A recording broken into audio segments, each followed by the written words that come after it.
Hello, my name is Angela Osborne, and I'm doing a video for parents who have recently found out that their children have been diagnosed with dyscalculia.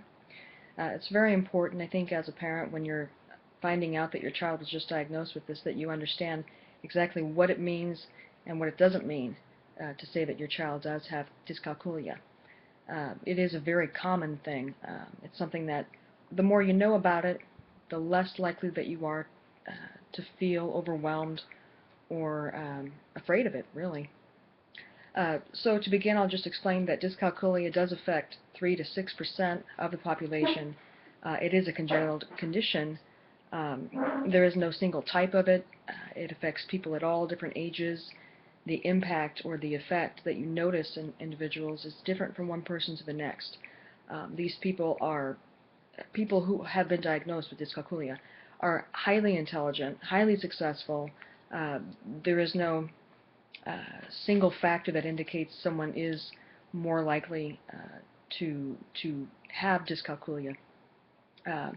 So intelligence support systems, they can attend school every single day, they can have an excellent memory, a high IQ, like I said, and these types of things are not indicators that someone, these are not related or correlated in any way with those who have dyscalculia.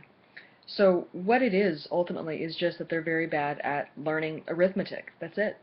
And so it's sort of like number sense. It's the kind of thing where most of us do have a sense of numbers and what they mean and how they relate to each other. And that's really what dyscalculia, it's just a disability. It's a learning disability specific to arithmetic.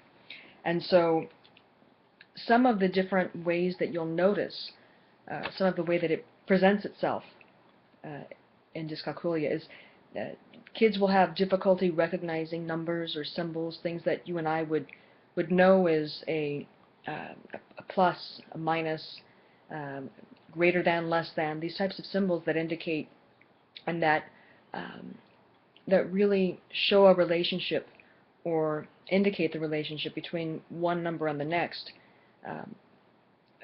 Formulas that also indicate a relationship of one number to the next, or numbers in a sequence.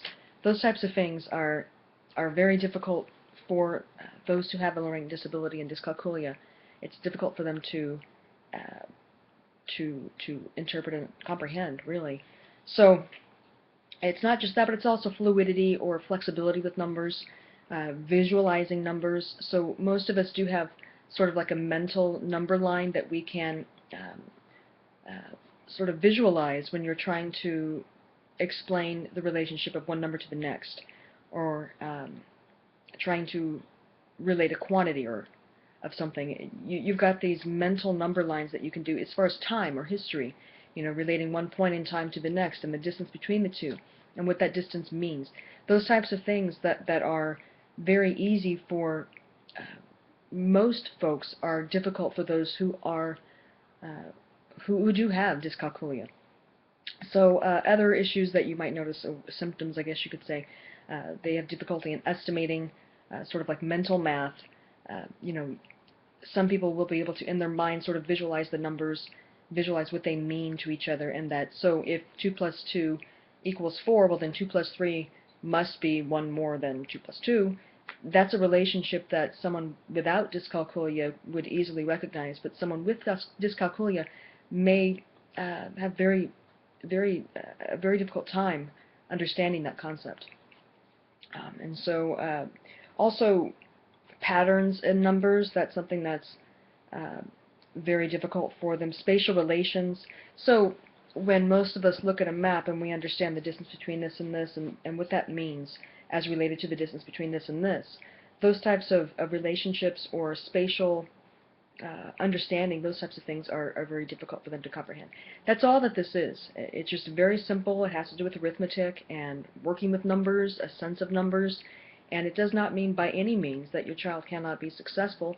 What it means is that these types of activities are not going to come to them as easy as they do to other children who do not have dyscalculia. However, there are many different activities that you can perform even at home that will help with those, and In other videos, you'll notice several different resources that you'll have as a parent with a child struggling with dyscalculia. Thank you.